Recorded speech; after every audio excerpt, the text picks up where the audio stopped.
Dân kính chào đến toàn thể quý anh em ha. Thì hôm nay Hoàng Tý sẽ lên vài mã sản phẩm để giới thiệu anh em mình ha. Thì lời nói đầu tiên, Hoàng Tý xin chúc đến quý anh em mình là được nhiều sức khỏe ha. Thì cảm ơn anh em đã ủng hộ Hoàng Tý trong những thời gian qua rất là nhiều. Hoàng Tý rất là chân thành cảm ơn ha. Thì Hoàng Tý sẽ giới thiệu về hình thức mua bán bên Hoàng Tý, đặc biệt không nhận cọc ha mà quý anh em. Đó, anh em cứ cho Hoàng Tý thông tin, địa chỉ, số điện thoại, Hoàng Tý sẽ đi đơn cho anh em mình ha. Đó, đặc biệt không nhận cọc ha. Rồi, không làm mất thời gian anh em mình, Hoàng Tý sẽ giới thiệu vài mã sản phẩm để mà cho anh em mình mua sắm ha. Rồi, chào Hoàng Tý xíu nha mà quý anh em. Rồi, đây là quý anh em. Thì trước mặt của Hoàng Tý thì Hoàng Tý sẽ giới thiệu cho anh em mình từng cây máy ha. Đây, đầu like Hoàng Tý lên cây máy VIP cho anh em mình ha, cây VIP luôn ha. Đây, cây này là cây Makita ha. Ở đây thì hơi tối bởi vì là hiện tại cái thời tiết ở đây đang chuyển mưa, hơi tối ha mà quý anh em. Thôi giờ để Hoàng Tý chỉnh qua một cái ánh sáng chút xíu ha. Chào Hoàng Tý cái. Rồi đây là quý anh em. Thì chỗ này cũng hơi sáng này ha, như trong nhà mà bật đèn nó cũng hơi sáng ha. Thì cái cây này đó TF 141 ha. Máy này là màu truyền thống ha. Chỗ này nó hơi dơ chút xíu. Đó, máy thì vệ sinh sạch sẽ ha, Hoàng Tý cách máy ha.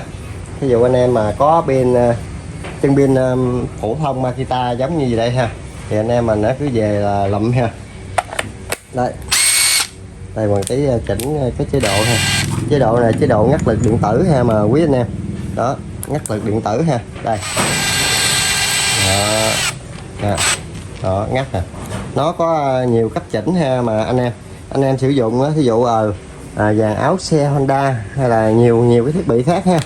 Rồi chế độ này là chế độ dít ha, khoan sắt ha, mình khoan sắt là ok ha. Rồi chế độ này là khoan tường ha, khoan tường là đây. Đó, bạn nghe tiếng bù bật đó là khoan tường. Độ này là dít búa ha, để phải chỉnh chế độ nhỏ nhất đi. Dít búa ha, dít có búa đó, 4 chức năng ha mà quý anh em. Nó 4 chế độ. Đèn đuốc là đèn nó có đầy đủ ha, đảo chiều đó, ok ha nè, rất là mạnh mẽ ha mà quý anh em. Con này là mã 21 ha. Tỷ tắt. Cái này để Hoàng Tý làm này để thôi trầy máy này, trầy con robot này. Con robot này thì ok rồi. Đó, đây đi. Đây Nhật bãi. Mã này là mã 21.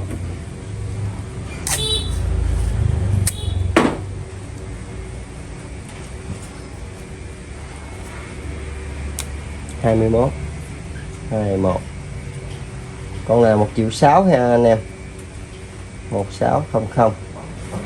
Đó, máy đẹp đẽ sạch sẽ ha. Nó có chỗ này hơi bị trầy chút xíu anh em. Cao su trầy nè. Để riêng cho anh em mình luôn ha, còn mới ha. Nói chung khá là mới ha. Rồi em xin phép cho qua ha. Rồi, lên cái bộ dít ngắt lực điện tử cho anh em mình nè, về sưu tầm. Dít ngắt lực điện tử là tất nhiên là nó có chế độ ngắt ha, nó giống như cái cây dít 3 chức năng 4 chức năng hồi nãy nha mà anh em. Đó nha, anh em muốn lên mạnh nữa thì cứ tùy chỉnh ha. Đó, đó ngắt bóp, vẫn là bóp ha, đèn có đèn đầy đủ ha. Đó thì thân máy với cục pin, em bán thân máy và cục pin luôn ha mà anh em. Thân máy cục pin này là 1 triệu ha anh em, 1 triệu. Đó, còn anh em muốn lấy cái sạc của nó là sạc này là sạc AutoVol ha, sạc AutoVol. Sạc này là điện 100V, 100V 200 điện 220 vẫn ok ha. Đó thì cái con này nguyên cả bộ của nó luôn, cái này là full bộ ha, là 1.2 triệu ha mà anh em. Bên này là anh em lưu ý ha, bên này là pin zin của nó theo máy luôn ha mà quý anh em, pin zin theo máy luôn ha, là 1.2 triệu ha. Đó là cái này để full bộ ha, giá full bộ là 1.2 triệu. Rồi chờ em xíu đi để em. Mã này là mã 22. 22 1.2 triệu, 1.200.000 ha. Đó, cây dít ngắt lực điện tử. Ok, mã của nó là đây DS 010D ha, 010D đó. Rồi em xin phép cho qua ha quý anh em ơi. Máy thì ngon lành cành đào ha. Rồi lên những xen kẽ những cái đầu kẹp 10 ly hàng Tàu ha, hàng Tàu xài cũng ok ha anh em.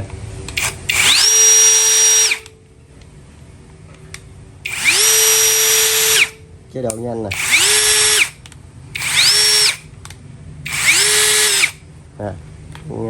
Dít nè, dạng dít nè, dạng dít mà nó suốt đó, trượt đó. Đó, đó. Ở đây là phan sắt ha nè, cái này là phan sắt, còn ở đây là phan tường ha, phan tường là bẻ qua chế độ phan tường là đây. Đó, thì nó hình thức là vậy ha. Còn chỗ sau lưng này là mình đóng đinh được luôn ha mà anh em. Cái này là mới ha, hiệu của nó là Comat, đó Comat, đó Comat ha. Để em hạ cần xuống chút xíu cho anh em mình dễ nhìn. Đó, cái thân máy này á thì em để cho anh em mình là 360.000. Đó là hoàn toàn em bao gồm luôn cả cái ship luôn cho anh em mình ha. 360 ha. Mã này là mã 23 ha. Đầu kẹp 10 ly autolock ha.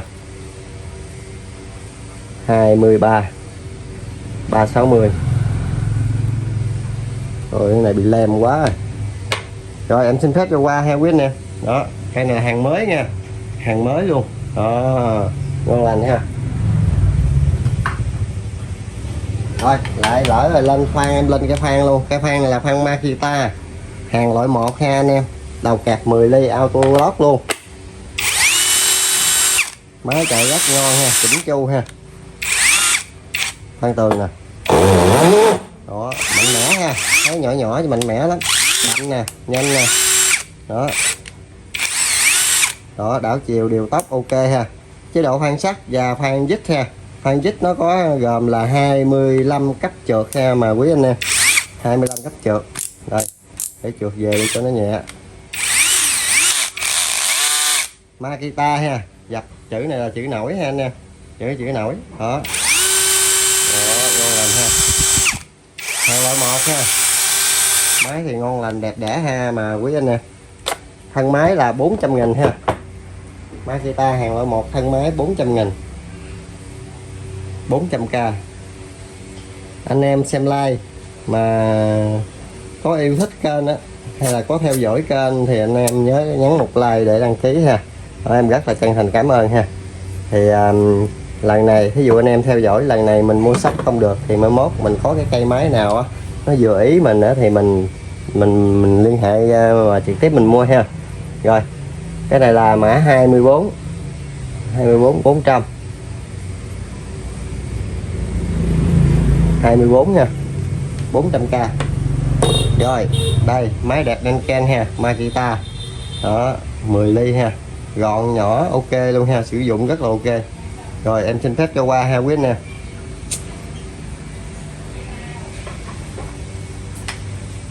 Rồi lên hệ VIP cho anh em mình, lên hệ VIP luôn ha. Cái này là mã của nó là TD 148D vàng gold ha. Đây anh em mình nhìn thấy rõ không ta? Đó TD 148D Made in Japan luôn ha, Japan. Thì cây này á pin đóng luôn đi. Đó.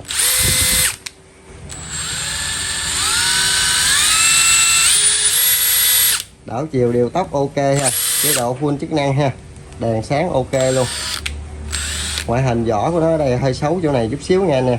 Đó cái này là hơi xấu ha, nào xấu mình nói xấu ha, còn nào đẹp thì mình nói đẹp. Đó mà xài ok, quan trọng là máy mình có ok không ha, chứ máy này thì quá ok ha.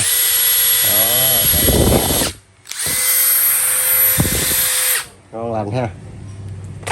Rồi cái này mã của nó là 25, mã 25 ha quý nè, 25.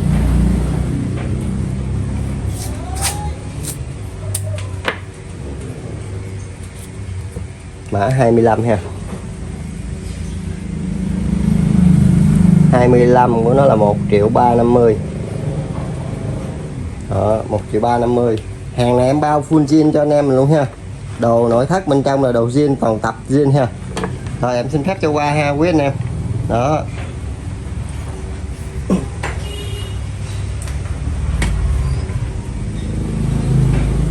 Rồi lại tiếp tục lên cái con 148. Đó, 148 này là 18V Makita ha, cũng là 148 màu trắng ha, đẹp ha, đẹp trai ha.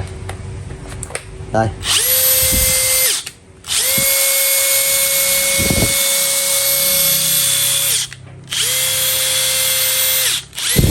Máy thì đã vệ sinh sạch sẽ luôn ha anh em. Anh em dòm kỹ giùm em ha. 148. Đó, 148 này ha. 148. Đó.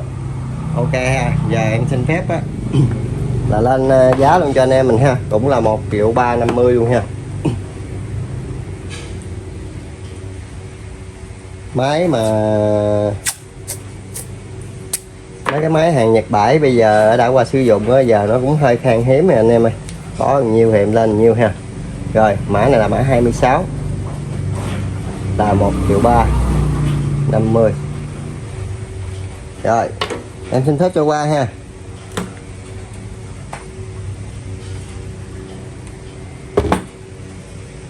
Em lên vài mẫu vài mã nữa cho anh em mình sưu tầm ha. Đó thì ở đây là cái cây 170 ha nè, 170 ha, TD 170. Đó, màu xanh cốm đẹp ha. Đó, đẹp ha, còn đẹp ha, nói chung cũng còn sạch sẽ lắm. Thì để em test máy cho anh em mình nghe tiếng luôn ha.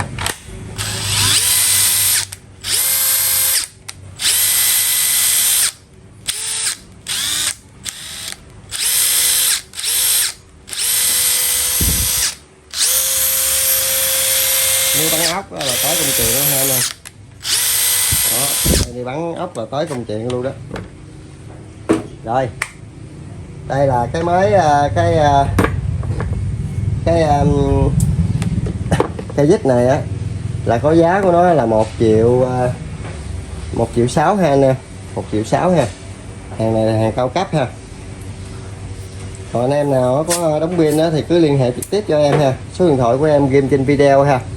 Đó, để trên video á, anh em mình á, là có gì đóng pin á, đóng pin công cụ hay pin này bên kia thì cứ mà liên hệ trực tiếp ha. Mã này là mã 27 là 1.600.000. Ngon lành ha. Rồi em xin phép cho qua ha quý anh em, em xin phép cho qua nha. Đó, em xin phép cho qua. Rồi em giới thiệu cho anh em mình thêm một cái máy TD 171 ha, 171 màu xanh ha, mà nha. Màu xanh này là màu xanh hiếm ha. Đó, màu xanh là màu xanh hiếm đậm nè, màu xanh hiếm và đậm luôn ha. Đó thì để lên cái cây này cho anh em mình nghe tiếng ha. Hàng này bao zin ha.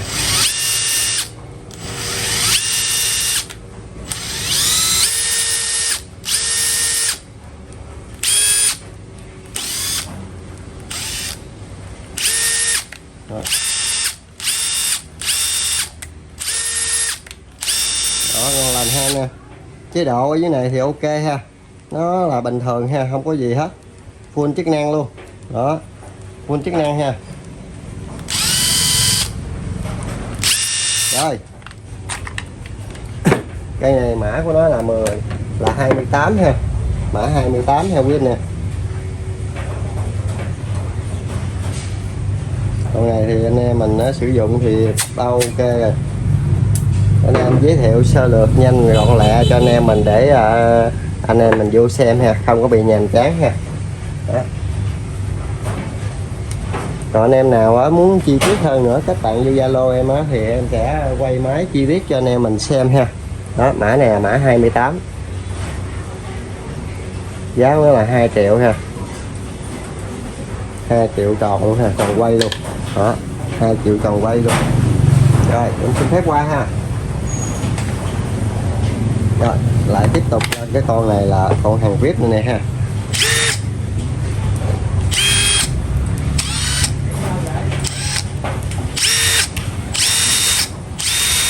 Con này mã của nó là TD 172 ha quý anh em.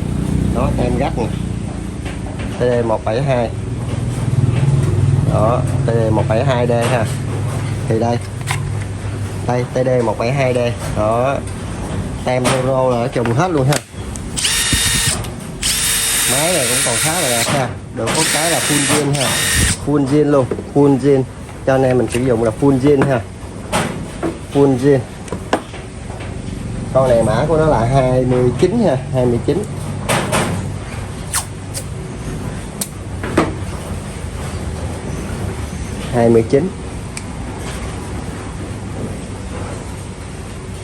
Con này là vậy, con này là 2 triệu 250 ha, 2 triệu 250 đó, 2 triệu 250 ha. Con này làm bao cho anh em mình full zin ha, anh em mình tháo ra không có zin trả lại cho em đó, em thường cho anh em mình luôn ha. Rồi em xin phép cho qua ha quý anh em đó. Rồi tiếp tục lên cái nồi cơm điện, lên cái nồi cơm nha anh em. Rồi đợi em xíu cái. Rồi hồi nãy em có khách anh em ơi đó, cái nồi cơm điện này á thì mấy anh em thấy hơi dơ ha, chứ thật ra nó mới luôn ha anh em đó, tại em để bụi thôi chứ nó mới can luôn, hàng cũng từ bên Nhật về luôn ha. Cái nào hàng Nhật mình nói hàng Nhật ha. Rồi em cái này điện 100V nha anh em, 110 đó, điện 100V anh em xài 100V cho nó ổn ha. Thì cái dây này nè mấy anh em giật ra cái là em nhắc lại sử dụng, nhắc lại bình thường ha đó, nó tiện lắm đó, gấp gọn ha. Rồi muốn sử dụng thì mình kéo ra đó, muốn kéo sao thì hết đó, nó cũng sử dụng cũng dài mà. Rồi vì đây là dính lại đây là dây này cũng được chắc tầm cỡ mét rưỡi mà quý anh em, thì em để đây cho anh em mình xem cho dễ. Ở trong này á, cái nồi này á, là nó cũng đã có nước ha, em cũng châm miếng nước vô đây rồi ha đó, đây nè nước bỉnh bỉnh nè. Thì cái con này á nấu cơm á thì anh em mình ok luôn đó, nếu anh em mình đem đi nấu cơm sử dụng nấu cơm thì em bao phê luôn, nấu nồi cơm rất ngon, em cũng thử nấu hết một lần thôi ha. Rồi bây giờ hiện tại để em phóng ra to chút xíu cho anh em mình xem cho dễ ha đó. Để đây nút khởi động ha, rồi quá lúc này nút khởi động ha mà quý anh em đó, thì nó khởi động nhiệt độ của nó số nào nó trở về không á là nồi cơm mình chín luôn ha anh em đó. Cái thời gian này á mà khi nào mà nó trở về ha, đây để từ cái thời nồi cơm này mình có chỉnh nhiệt độ được ha. Thì cái này anh em về nghiên cứu, em hôm qua em kia em nghiên cứu rồi á, cũng chút xíu gì đó rồi em mới biết đường ha, chứ còn em không biết thì em mở nguồn ra em nhấn lúc này cái là xong lụm, còn không là nhiệt độ lên xuống nè, bởi vì cái này tiếng Nhật không mà em không có biết ha, cũng không có rành, chỉ giới thiệu sơ lược cho anh em mình ha. Anh em nào yêu thích đó có biết rồi thì sử dụng về mua sắm về sử dụng con này rất là ok ha đó. Rồi nó nấu chút xíu là ở đây nó sẽ sụt giảm ha mà anh em đó. Thì cái con này em sẽ lên cái giá là cái sản phẩm là giá mã cuối like ngày hôm nay ha mà anh em.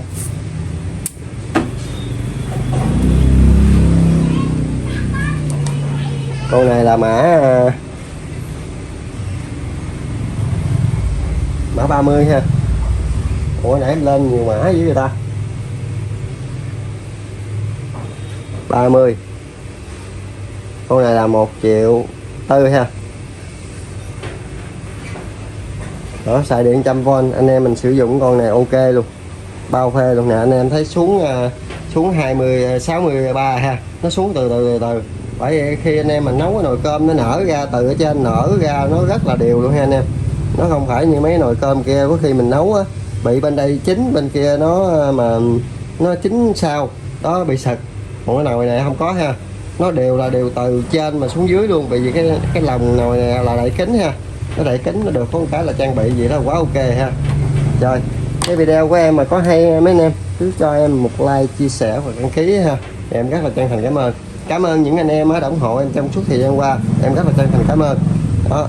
Hẹn mấy anh em trong những video tiếp theo ha. Rồi em xin chào và hẹn gặp lại mấy anh em mình ha.